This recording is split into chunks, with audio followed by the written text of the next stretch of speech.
चित्रा जी, भारत का मुसलमान देश की आजादी के लिए नहीं लड़ा। 1930 के बाद भारत का मुसलमान पाकिस्तान के लिए लड़ा। इस बहादुर शाह पहली जफर बात का मैं बहुत बेटे को तर्क घनघोर पे लाके आपत्ति उन दिया पर गया था, दर्ज दोनों करता बेटे को सिर हूं। पर। दूसरी बात सुन लीजिए, सुन लीजिए सर, सुन लीजिए, मैंने आपकी बात सुना। भारत का बहादुर शाह मुसलमान जफर के दोनों बेटे को जिन्ना के कत्ल साथ करके खड़ा हुआ, वहां पे भारत का उनको, मुसलमान हम गांधी जिन्ना के को साथ कभी नहीं नहीं खड़ा मानते हुआ। हैं, आप जिन्ना को दोनों लोग भारत का साथ में मुसलमान बोलेंगे, और समझ खास नहीं करके आएगा। आदिल हसन ओवैसी जी, आपकी बात हो गई ओवैसी है, का जवाब सुन लेते परिवार हैं जो है, प्लीज।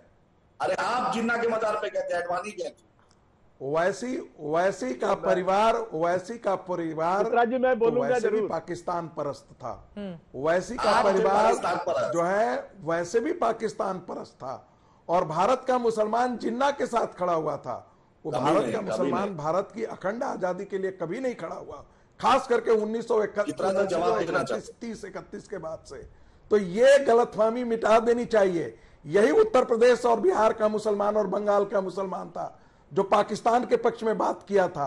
और आज भी भारत के मुसलमानों की मानसिकता कोई बहुत ज्यादा बदली नहीं है। चाहे वो उर्दू का सवाल हो, चाहे वो वंदे मातरम का सवाल हो, योग पर सवाल हो, संस्कृत शिक्षा पर सवाल हो, सनातन संस्कृति पर सवाल हो, भारत के मंदिरों का उद्धार सवाल हो, इस सारे मुद्दों पर भारत का मुसलमान आज भी 1947 की मानसिकता में जीता है। इसलिए भारतीय जनता पार्टी को गलतफहमी जरूर हो सकती है, मुझे गलतफहमी नहीं है। और मैं किसी के कहने पर नहीं, मैं शेख के पास नहीं है। हाँ, भारत का मुसलमान क्योंकि कन्वर्टेड मुसलमान है और कन्वर्टेड मुसलमान के लिए कहा जाता है कि नया मुसलमान ज्यादा प्याज खाता है। अब दो लोग हाथ उठा रहे हैं, मुझे लग रहा है कि आप दोनों, आदिल हसन जी, आशुतोष जी, दोनों लोग बोलना चाह रहे हैं। जॉर्ज कुरियन बड़े देर से इंतजार कर रहे हैं। चलिए दो लाइन में बोल लीजिए आदिल हसन जी। आर्य प्रत्युष कांत जी आपके पास। आदिल जी दो लाइन में जल्दी से बोलिए। चित्रा जी जिन्ना के मजार पे अडवाणी फातिहा पढ़ने गए थे, नवाज शरीफ क्या बिरयानी मोदी जी खाने गए थे, भारत का कोई मुसलमान नहीं गया था। हमने जिन्ना को उस वक्त भी ठुकराया था और आजीवन ठुकराएंगे। मोदी जी बतलाए कि नवाज शरीफ क्या बिरयानी क्यों खाने गए थे, अडवाणी के मजार में क्यों गए थे अडवाणी जी जिन्ना के मजार में, और ये बतलाए कि अजहर मसूद को कंधार किसने छोड़ा, यही भाजपा की सरकार।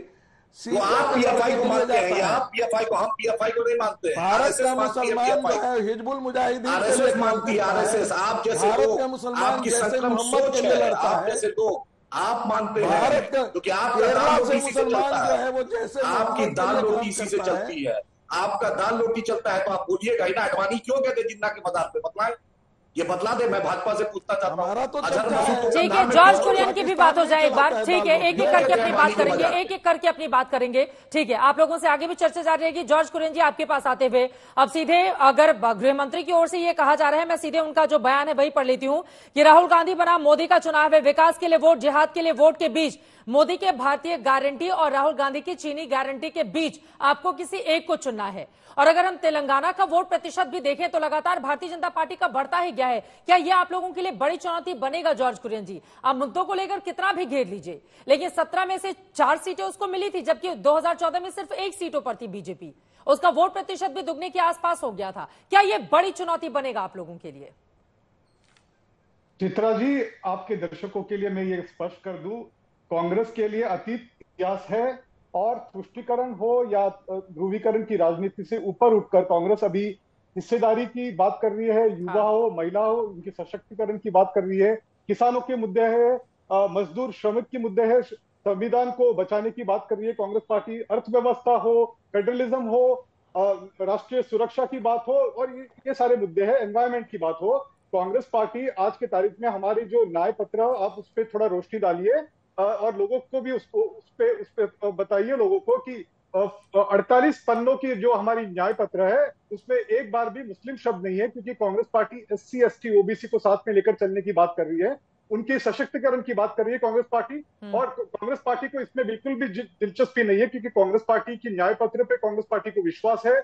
और पिछले 10 वर्षों की भारतीय जनता पार्टी की करप्शन हो या मिसगवर्नेंस हो, इस पे कांग्रेस, भारतीय जनता पार्टी को खुद ही उन पे कॉन्फिडेंस नहीं है। इसलिए दूसरे चरण के बाद मोदी जी की भाषा बदल गई है और 400 पार का नारा तो भूल जाइए। चरण के बाद तो मोदी जी हो या गृह मंत्री हो, उनको पूरा यकीन हो गया है कि 400 पार तो दूर है, अभी सत्ता में भी आएंगे उसका उनको यकीन नहीं है। जहां तक कांग्रेस पार्टी का सवाल है, इंडिया ब्लॉक का सवाल है, हमें पूरा यकीन है कि हम 290 पार करेंगे इस वक्त।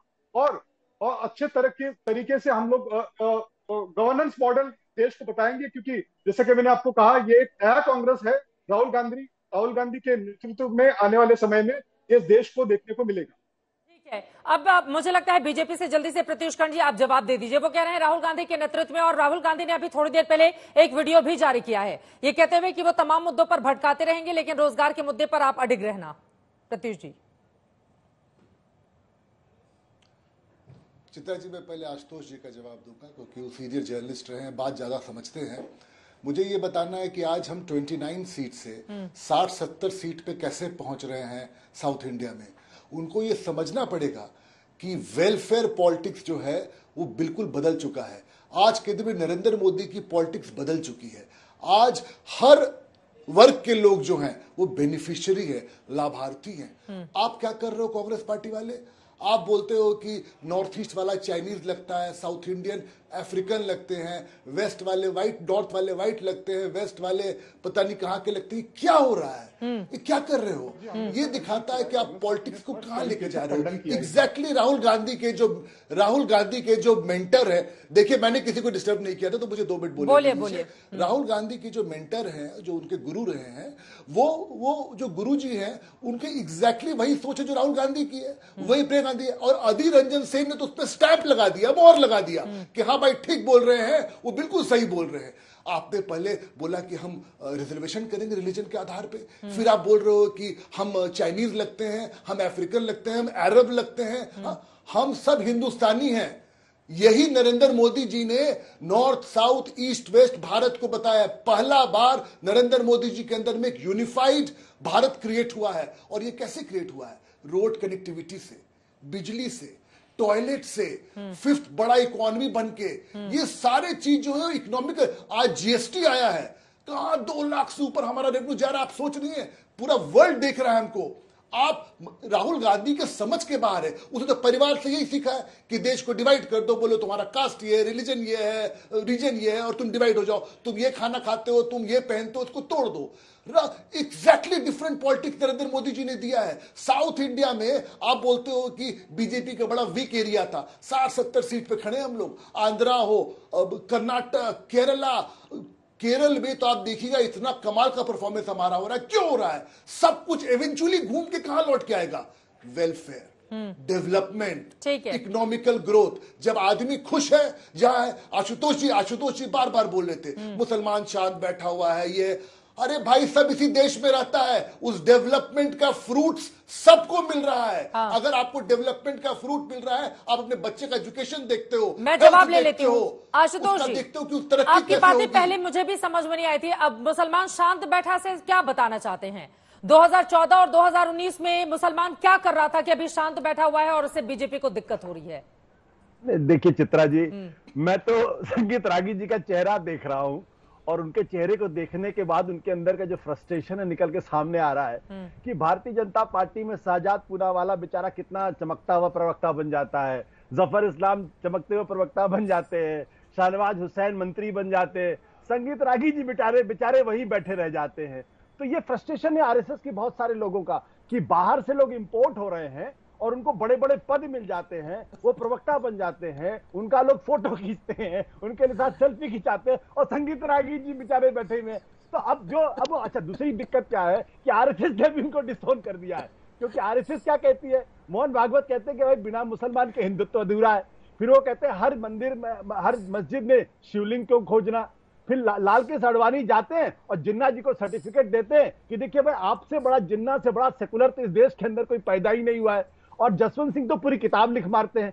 तो ये जो भ्रम की स्थिति है, तो संगीत रागी जी निश्चित तौर पर फ्रस्ट्रेटेड होंगे, वो मुसलमानों को और गाली देने की कोशिश करेंगे। लेकिन अभी आपने देखा एमआईएम के प्रवक्ता ने कितना बढ़िया जवाब दिया, उन्होंने बहुत शानदार तरीके से मुस्कुराते जवाब दिया। इसकी वजह से संगीत रागी जी और जो प्रत्युष कांत है, इनके अंदर का भी फ्रस्ट्रेशन बढ़ता जा रहा। अरे प्रत्युष कांत जी, मैं तो कह रहा हूं ये जिस तरीके से अशोक चौहान जैसे लोगों को, चक्की पी सिंह जैसे लोगों को पार्टी में लाया जा रहा है, एक दिन आप पता चला आप कांग्रेस में दिखाई पड़ेंगे, संगीत रागी जी जो है समाजवादी पार्टी में दिखाई पड़ेंगे। इन लोगों का यही भविष्य। तो मैं कहता हूं कि ये फ्रस्ट्रेशन नहीं निकलना चाहिए। हकीकत क्या है, मेरा सवाल जो था उसका जवाब नहीं दिया। यही तो है कि 14 और 19 में मुसलमान क्या कर रहा था? आशुतोष जी के अभी शांत बैठा हुआ है, इस सवाल का भी जवाब देंगे आप?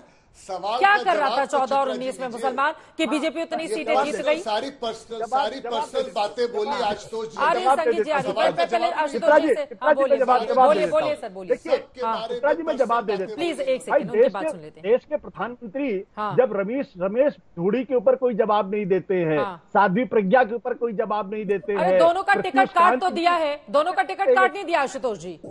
अरे सुन लीजिए। हाँ, अरे टिकट कटने से बड़ी कार्रवाई क्या हो सकती है आशुतोष जी? कोई कि कार्रवाई आदमी नहीं। जिस पद पर रहे वहां से उसको हटा दिया जाए, चलता कर दिया क्या जाए। गलत कार्रवाई पकड़ लिया हाँ। आपने उनकी। कोई गलत कार्रवाई नहीं मैंने की है। आपसे पूछा तो मुसलमान अब 2014 2019 में क्या कर रहा था देखिए, कि अभी शांत बैठ गया है और पिछले दोनों चुनाव में बीजेपी इतना बड़ा मैंडेट लेकर आती है? ये बताइए ना जरा आप। हाँ, मैं वही बता रहा हूं आपको। भारतीय जनता पार्टी के जो ओरिजिनल काडर है, प्रत्युष कांत हैं या संगीत रागी जैसे लोग, तो प्रवक्ता बनने की स्थिति में थे लेकिन नहीं बन पाए। इनकी दिक्कत क्या हो गई फंस कि गया बीजेपी आशुतोष के अंदर जी। बाहर के लोगों जवाब को देकर इम्पोर्ट किया सवालों से फंस गया। उनको अब हाँ। उनको पढ़ाया जा रहा। तो इस वजह से भारतीय जनता पार्टी का बहुत बड़ा कार्यकर्ता वर्ग, आरएसएस का बहुत बड़ा कार्यकर्ता वर्ग वो निराश बैठा हुआ है। सर एक और आखिरी कितनी बार निराश मैं पूछ रही हूँ आशुतोष जी, इसके पहले कि बाकी मेहमानों के पास जाऊं। 2014 में बीजेपी अरे अगर चित्रा जी। 282 सीटें, 2019 में 303 सीटें हासिल करती है, एनडीए को छोड़ दे, ये सिर्फ बीजेपी का आंकड़ा है। मुसलमान उस समय क्या कर रहा था कि अभी वो शांत बैठ गया है और बीजेपी हारने वाली है? 14-19 में मुसलमानों ने क्या ऐसा किया था? इस सवाल का जवाब दीजिए ना आप। इसलिए तो मैं जवाब दे रहा हूं ना आपको।